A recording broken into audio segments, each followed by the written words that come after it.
Welcome to Literacy RX, brought to you by SpeechMED. Hosted by Dr. David Lee Scher, this Literacy RX podcast will facilitate insightful discussions with influential health executives on the newest trends in digital health, the crucial issue of health equity, and the powerful impact of language and literacy on patient outcomes. Subscribe and join us as we delve into exploring how to create healthier and more inclusive communities. So I'm very happy to have Mr. John Nosta on as a guest on Literacy RX. Mr. Nosta has been a pioneer spokesperson, researcher, and an influencer in the digital health space. I've been very lucky to have crossed paths with him numerous times over the past decade and more, actually. And today we'll be talking about things that he's been doing and health literacy. So, John, if you would just give us a bit of your background in a little more detail. Sure, David. It is a pleasure. I've been looking forward for the chance to chat for a long time, so it's a great honor to get a chance to speak with you. My background is actually in science, in cardiovascular pathophysiology, many years ago at the Brigham and Women's Hospital and Harvard Medical School, where my eye was on an MD PhD program. And that quite didn't pan out the way I wanted it to. And because I knew how to pronounce 1,6-fructose diphosphate and ventricular arrhythmogenesis, I stumbled into the world of advertising, into healthcare marketing, where I ended up working with some of the largest communications companies in the world. In that capacity, I was the chief creative officer, the chief strategic officer, as well as the unit president. So I jokingly tell people that I'm bilingual, that I speak medicine and I speak marketing. And that's a powerful voice because, the clinicians kind of know what to say, but they don't know how to say it. And the marketers, know what to say, but they don't know how to say it. So that was a good run for me for many years. About 10 years ago, I decided to leave Ogilvy and start my own small consulting company focusing exclusively on the convergence of technology and medicine. Today, I say on the convergence of technology and humanity because it's taken on such a powerful and fascinating perspective. So I spend about a third of my time writing.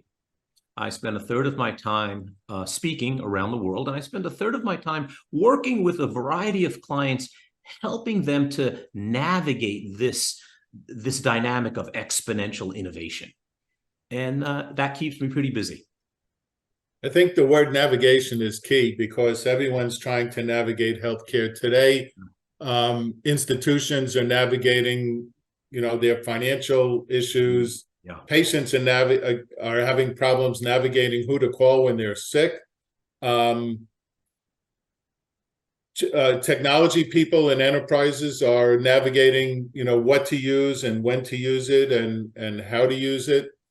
And so there is a lot of opportunity in the chaos that is healthcare today. And that's happening globally based on the fact that people are getting older. There are less younger people in the workforce, but the stress on the healthcare system is increasing, and therefore technology is, as we both would agree, is going to take a more important role in healthcare. David, I think that the role of technology in healthcare is shifting from an option to an imperative. And we've seen this over time.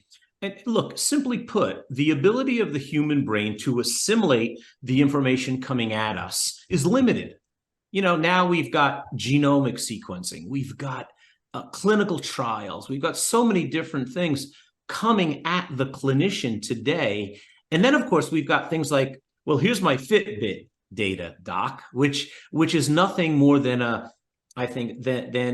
nuanced perspective or something like that. So there's so much information coming at the clinician today that unless we embrace technology as a partner to help us shift the cognitive heavy lifting then I think we're going to be in trouble. And that shift regarding the cognitive heavy lifting, a phrase I use all the time, is going to happen not only in clinical practice, but I think we may see that early on with medical students. I mean, do you really have to memorize the cranial nerves, on old Olympus towering top, a fin, those acronyms? Or do we really need to know 1,6-fructose diphosphate as an intermediary path? Maybe yes, maybe no. I'm not sure. But I think that we will see that shift.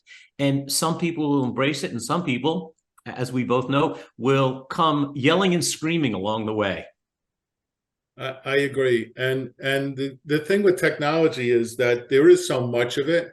So we need, experts like you to really sift out, what's not only doable or feasible, but what is beneficial. And the main thing that I see with technology companies has been the mentality that, if we build it, people will buy it. And the issue really has to fall into what problems are we solving with this technology? Because unless you're making somebody's life easier, it's going to get harder. So, for example, when you have all this technology data coming at clinicians without a filter, without something that allows the clinician only to get things that they need to know that's going to change treatment or diagnosis, then the technology is really a negative and not a positive. So, and I think we've seen that. I think out of the gate, some of the early clinical interfaces with technology have been problematic. I mean, the EHR most notably. And I think that's left a bad taste in clinicians' mouth, which is a problem. And you nailed it on the head. Build it and they will come. Boy, how many times have I seen startups talk about that? We've got this great widget and we're going to build it, and not only build it and they will come. The they is very interesting because in their context, they often say, well, we'll just build patient demand and we'll bypass the clinician.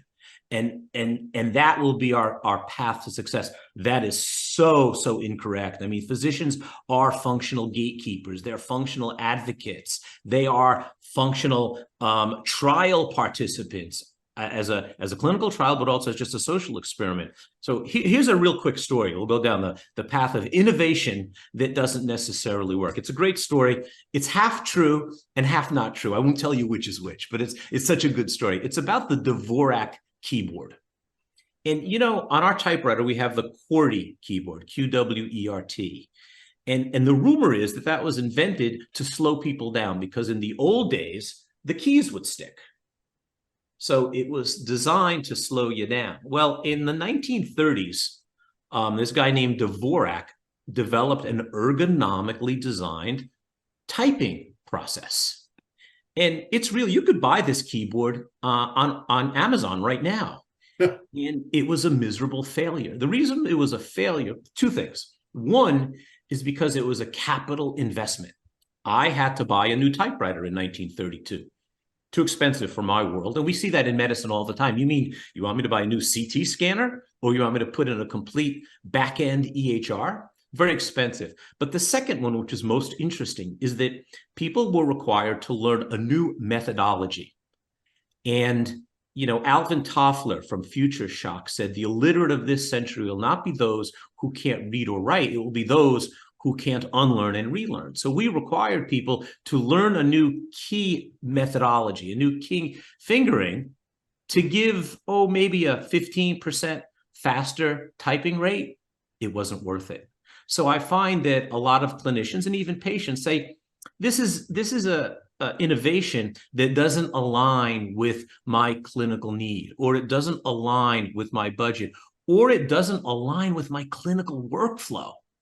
And if you can't align these things, then you're in trouble. And what I find is many, many innovators who come out of left field, come out of engineering, or come out of some other discipline where they've never taken a pulse, or they've never tried to hear an S3 gallop on a heart sound, approach these things naively, which sometimes is very powerful, but sometimes is a path of complication. I go back to your quote, build it and they will come, is a tragic myth in the digital health space. The other thing that I find is that a lot of pushback is surrounding the question of what is the return of investment on this technology.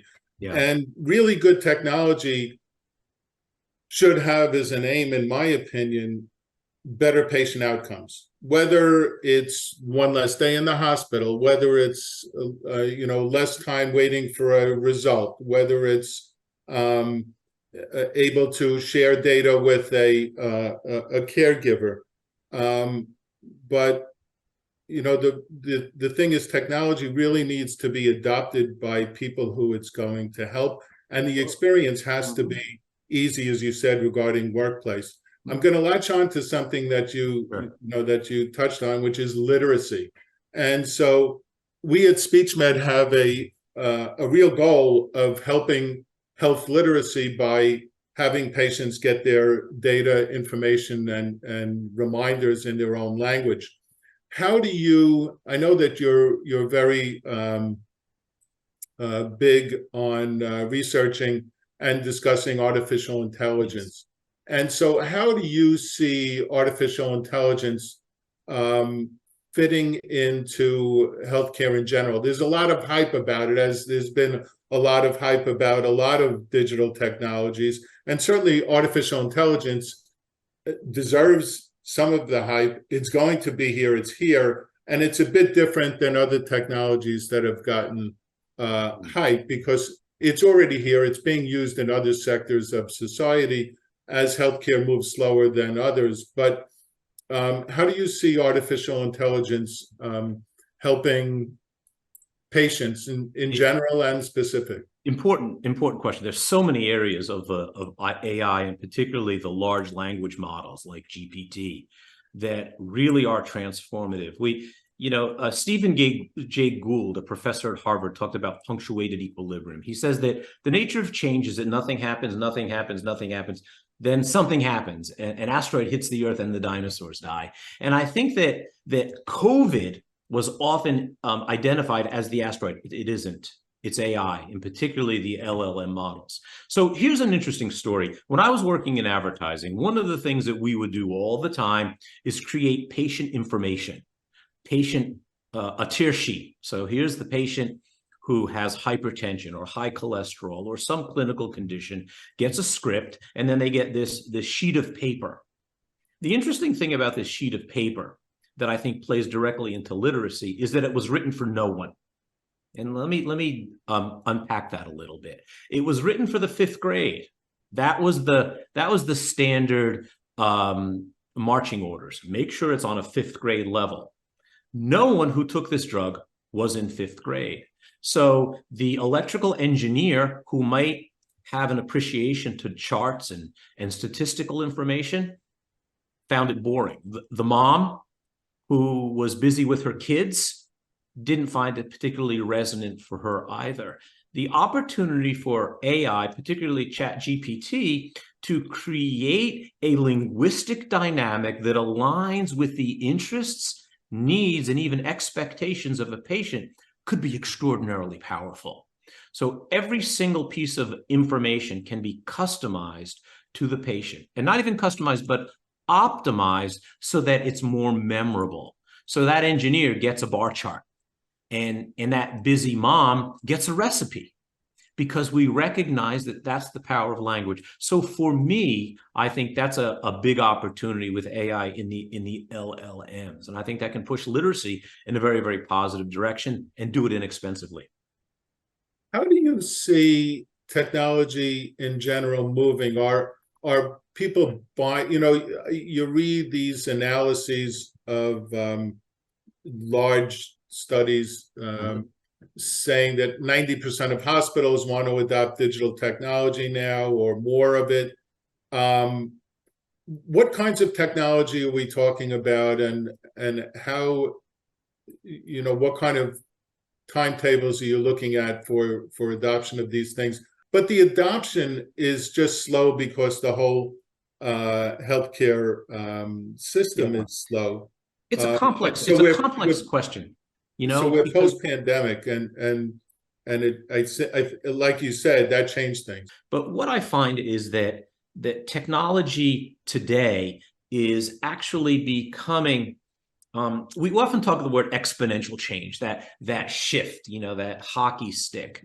And we're beginning to see that in a lot of areas. But most interestingly, we're seeing stacked exponential change. In other words, AI itself is driving the innovation.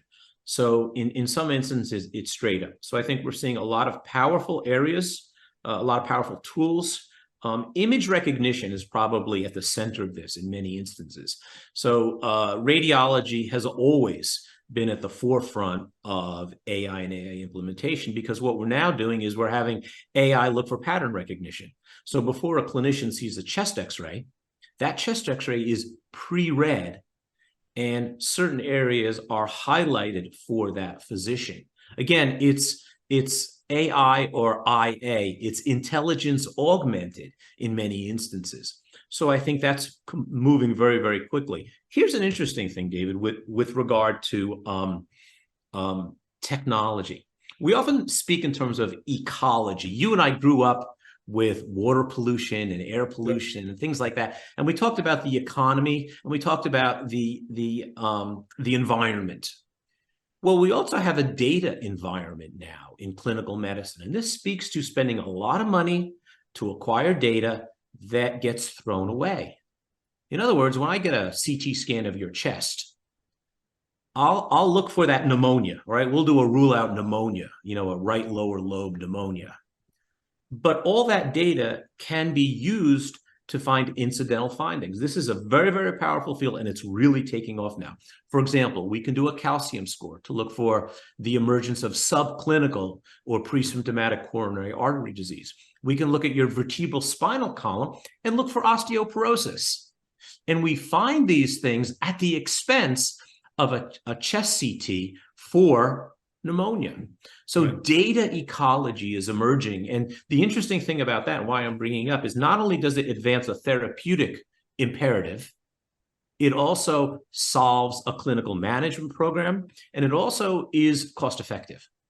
So I see a lot of that. It can also, I appreciate that. But if you look at the flip side, it can also increase costs and confusion and things of that nature also. David, I could stab you with a knife, or I can cook you dinner. The question is, how do you want to frame that argument? Is there an early subclinical inappropriate diagnosis of a calcium sore? Am I treating osteoporosis with a bisphosphonate prematurely? Sure. But I'd rather know than not know. And I think that's what it comes down to. And this is where we need to look at, at trials, look at clinical outcomes to see if it really, is effective across all of those key parameters. And what artificial intelligence can do is it can take the myriad of findings on that CAT scan, which also found the coronary stuff and found something else, and can determine at some point what the significance of all that is. And that's what I would hope for. When patients get results in their portal, we talk about health literacy. The explanation that they get is a pure technical reading by the imaging physician, and it is, and this goes for lab results too. And I've always felt that the first place artificial intelligence should go is accompanying these test results and giving patients explanations in English or plain language that they understand, as SpeechMED would optimize. You know what? I think you hit the nail on the head. There was a study, I think it was published in Nature, a respected journal, and it looked at information that was articulated and served up to patients by clinicians and by GPT-3, I think they used, maybe GPT-4. And the study found that GPT was more empathetic than patients. Now, I don't believe this study in its totality, but what I think GPT does is serves the information in a way that's more palatable. It says to my mom, when she was alive, Rose, we looked at your results and it looks like you have, you're in good shape for a 90-year-old lady, but we need to watch your bone density. That's the calcium. And, if you serve it up in a way that is uniquely designed for that patient, I think you get that receptivity and that interpretation. So yes, and it's easy. A lab test can be reinterpreted through GPT specifically for that patient, demographics, psycho makeup, all those things. And that's a slam dunk. We're seeing that being used more and more today. Yeah, I'm very happy because it generates a lot of anxiety, questions, and uncertainty on the side of the patient, especially if they get this on a Friday or Saturday, and they literally lose sleep over it. And when they come in and you explain that abnormality, everybody has it, right? Is either within the realm of normal or it's nothing to worry about. How powerful that is in of itself as a driver of care. We've all watched 60 Minutes. We've all said that's one of the best interview shows on television. And Don Hewitt, the executive producer for many, many years, would tell his reporters one thing. He'd say, "Tell me a story." And that's what we need to do when we talk to our patients. We have to tell them a story. Now, if I were to tell that to a clinician on a busy ward somewhere, so I got the CBC results, or I got your WBCs back, or I got your EKG. Doc, could you tell my mom a story? Not going to happen, right? But we can augment that engagement through technology, AI, large language models, to craft something that could be very, very powerful. And I think there lies the early magic of technology and artificial intelligence. I totally agree. And to me, one of the most fulfilling things in seeing patients is explaining to them what's going on in a way that they understand. And I can't tell you how much patients appreciate that. Let me interrupt you again, David. I'm sorry I keep interrupting you, but okay. There's a recent study, I think it was done a couple of months ago. It looked at writing skills that were augmented by technology. Now clinicians do a lot of writing. We don't think of doctors as writers, but maybe we should. Think of all the notes. Think of all the stuff that they have to put in charts. They are actually writers. Mm-hmm. And this study looked at writing skills supplemented by, actually, they did use a chat GPT in this study. And what I'm calling it sort of a triad of advantages. Number one, it was 40% faster. Number two, it was better crafted. It was more accurate when they looked at it compared to human writing. Thirdly, and this is the key point here, is that the people who were using the system had a greater sense of satisfaction because they enjoyed the output. So, when we talk about medicine today, the joy of medicine is an afterthought for many, many people. But if we could leverage technology to supplement that writing skill, to supplement creative thinking and creative articulation, and make clinicians feel better about the communication with a patient or the notes or a clinical summary, I think we're down a very, very interesting and powerful path. Yeah, I have mixed feelings about that because I think that writing that note serves a lot of purpose, and unless it's too wordy, then I think it can convey empathy. It can convey thoroughness about what your thoughts are. Certainly, it's like doing a math mm-hmm. exam. You can just put the answer, or you can show somebody how you get it. Sure, of course. And I was always on the side of explaining things in the notes so that to the referring physician, it was as clear as that. I got to tell you, I just want to go because the big word of the day is empathy. We want empathic systems, and I go back to saying that there are three dynamics in the world today. The first is IQ. We want our physicians, our clinicians, we want the people we work with to be smart. So IQ is important. We want them to be empathic.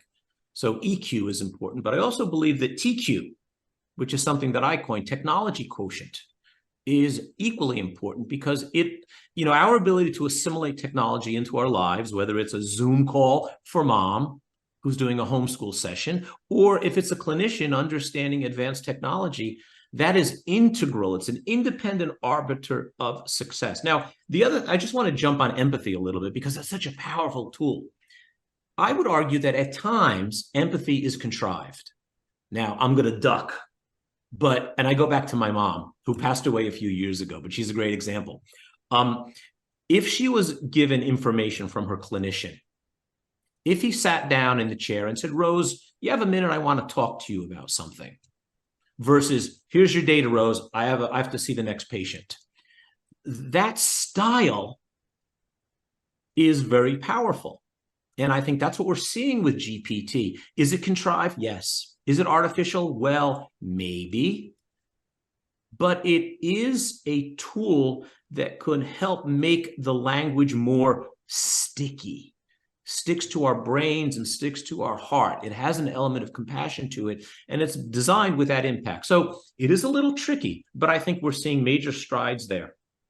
That suggests to me that it might be used effectively in training clinicians as far as empathy, which can certainly be taught. Training scenarios, I mean, the nature of that sort of cognitive component, the thinking element of medicine is so important. It's at the heart of medicine, right? It's the way we think. And interestingly, one of the things that we do, there's 2 points.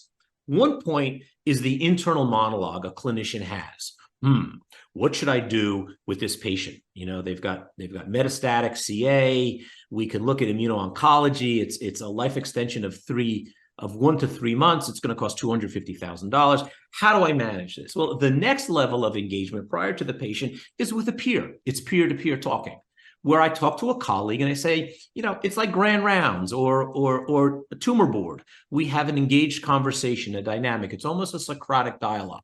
Those are the 2 ends. I want to say that technology fits in the middle in a very unusual space by leveraging GPT and LLMs that are medical models that have a corpus of clinical data built into it. I now, as a clinician, can expand my internal monologue into an internal dialogue.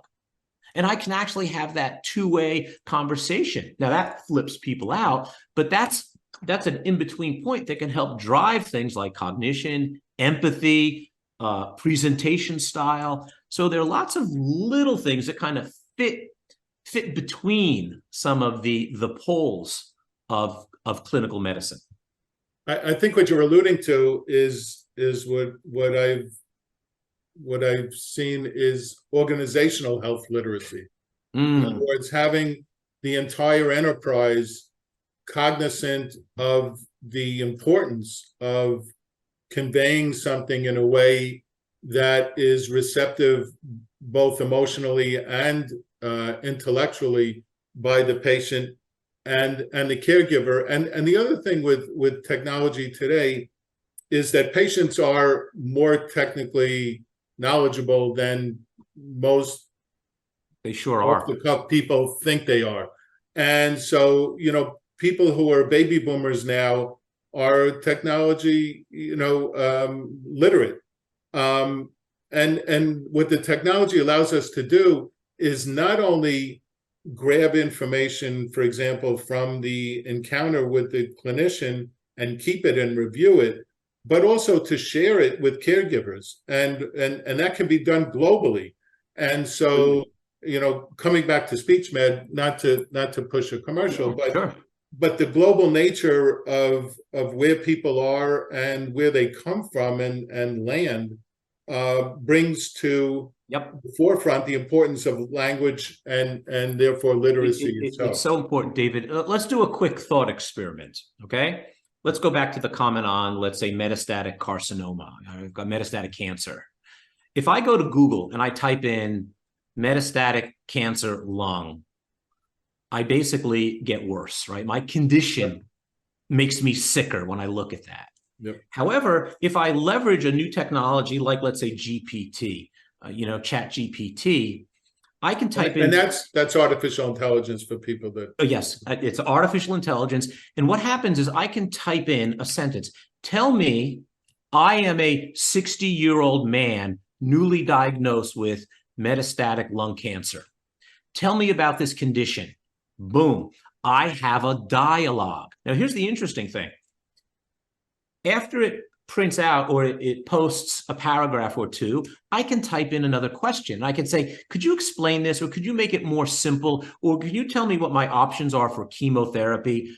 It's an iterative dialogue. It's a Socratic dialogue. So technology goes back to Socrates.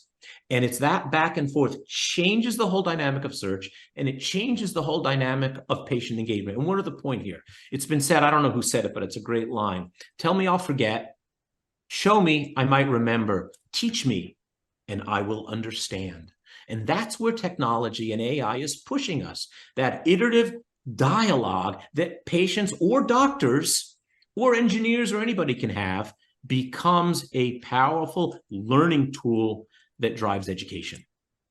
I think I agree with everything you've said, and I think that part of health literacy is cultural. So there are cultures where people are not only hesitant, but will not question what is told to them by a physician. And I wonder how the technology part of that, may make things better, perhaps because it's more empathetic the way you're describing. Perhaps they get it in their own language from a platform like ours, or perhaps they speak to a family member who's more in tune with the healthcare and health. You know what? It's an interesting observation. Patients are more likely to believe their doctor if they first saw the information online. I'm not sure that's a good thing or a bad thing, but if the doctor says you have condition X, and they actually had searched it and condition X came up, they're more likely to believe it. But here's the interesting thing. It goes back to what I was talking about, that internal monologue, that we now can search and have a discussion with AI in our own language. And it's private. Put aside the complexities of privacy right now, and those are being managed. But I could have a very intimate and very smart discussion with AI in the privacy of my home that could drive learning. So again, I agree with you 100%. They're very, very interesting. Because, the cultural adaptations, the content adaptations, the linguistic adaptations that can be created with a keystroke for patients and caregivers and clinicians is here. So, the future of AI is not I from the word innovation, it's I in the word implementation. That's the I for many people. It's here, it's available, and I think it'll be truly transformative. I think also the push for this, what's called home as hospital model in healthcare, which is actually going on globally, is going to rely more heavily on technology. And I see that as a huge opportunity because it really brings into play the value-based care model, which is that a hospital or physician will get paid for a diagnosis, and so it'll streamline the way things are being done and treated. It will not shortchange the patient. It may even shortchange the patient on medical errors and treatments and tests that they don't need, which is what I'm hoping for. So since I'm wearing a black t-shirt today that I usually do, I'm going to evoke the spirit of Steve Jobs. He said something very interesting. He said that the early days of television were nothing more than a radio show with a TV camera. And I think he was quite right. And what I see in telemedicine, and that's exactly that shift from hospital to home, is that in many instances, all we've done is made a Zoom call with the doctor. And we thought that telemedicine would go up during COVID, as it did, but it's come back down. In many instances, it's come down to baseline for a variety of reasons. But what I think we need to do, our challenge is to leverage technology and make telemedicine better than the office visit. Make it Absolutely. a continuous stream of care that happens every day, every hour, every minute, every second. And that stream of care is punctuated by the occasional office visit. So that's where we have to, we have to take advantage of, I'm reaching in my wallet, take advantage of things like a live course EKG, where we can do these things simply and effectively and efficiently. So I agree with you on that, spot on, that we'll shift care and leverage that care by technology. When I was a pioneer adopter of remote patient monitoring of implantable defibrillators, the big pushback from both patients and physicians was that this technology is going to come between me and my physician. I won't have to see him or her as often. They're not going to know what's going on. And really my job, as I saw it, was to tell patients, no, this will actually bring you closer to your clinician, because they're following you in ways that you don't even know, that can head off, more serious things down the line. Sure. And bring you in. And that's actually been proven in clinical studies. Completely. But in those days, the studies weren't done. And now everyone is accepting of some digital health technologies, and it's really been interesting seeing it. I remember the early days of those defibrillator interrogations and all that mumbo jumbo. It was tough when technology was not quite aligned with the clinical need. But here's an interesting flip side to that story. As technology becomes more inculcated into clinical practice, it will shine a light on the deficiencies of human-based care. And when we see that, well, sometimes, remember, 50% of doctors are below average. Now, I know that's a bit of a joke, but we have to recognize that the human construct is not perfect. It's far from perfect. Exactly. And we will see technology shine a light on diagnostic capabilities, shine a light on human skills, tactile skills versus robotics for a variety of procedures. So I think that will also drive the conversion when we see that maybe technology in some instances is a better solution. I often say that when my wife comes home from the pediatrician, the first question I ask is, what did the doctor say? A kid has an earache or something. But that's going to change. I'm going to ask my wife, what did the computer say? But there's not a period at the end of that sentence. There's a comma at the end of that sentence. And the end of that sentence is, and what did the doctor do? So we're not disengaging the doctor from care. We're augmenting the doctor's cognitive capacity so that he or she has a better differential, a better template, a better drug choice, whatever that may be. And that is the magic of technology. Yeah, I think this all is summed up by the fact that knowledge is gold. It's a currency. And the more clinicians have, the better they can treat patients. The more information patients have, the more literate they are, the more, and health literacy is defined as the absorption of knowledge from somebody, the ability to understand it, and also the ability to regurgitate that in a way that somebody else can hear it and understand it. And that is really a very profound thing to do, for the mind to do. But when somebody is getting a bad diagnosis in the office, or any diagnosis, or is given a prescription, they may have thoughts going through their mind that everything else somebody is saying is going in and out. And so that creates, the ability for technology to, like you said, augment the encounter and have the patient hold on to something that they can review in their own time and relaxation is a whole benefit. You and I probably remember that old TV commercial for V8. The guy hits himself in the forehead. Right. I could have had a V8, right? Well, the point there is that as long as I think of it, that's the essence of the path forward. And in clinical medicine, as long as I think of it, right, I'm in good shape. As long as I have that on my differential, as long as I know that option is available, whether it be a clinical trial or a new drug, as long as I think of it, that's what GPT and AI and technology does. It gives me a cognitive palette for human curation. And sometimes you don't think of it. Well, now you've got someone giving you a list of things to think about. So that doesn't diminish the clinician, it empowers the clinician. And there lies the essence of the technological transformation. Absolutely. Yeah, I look forward to technology improving things, on the clinician side and the patient side. Are there any additional thoughts that you may have with regards to the intersection of technology and literacy? Well, I think that we are truly at a transition point now, and I want to use an analogy here because I think it's very, very relevant. And I want to talk about our first technology, and I would argue that maybe that's fire.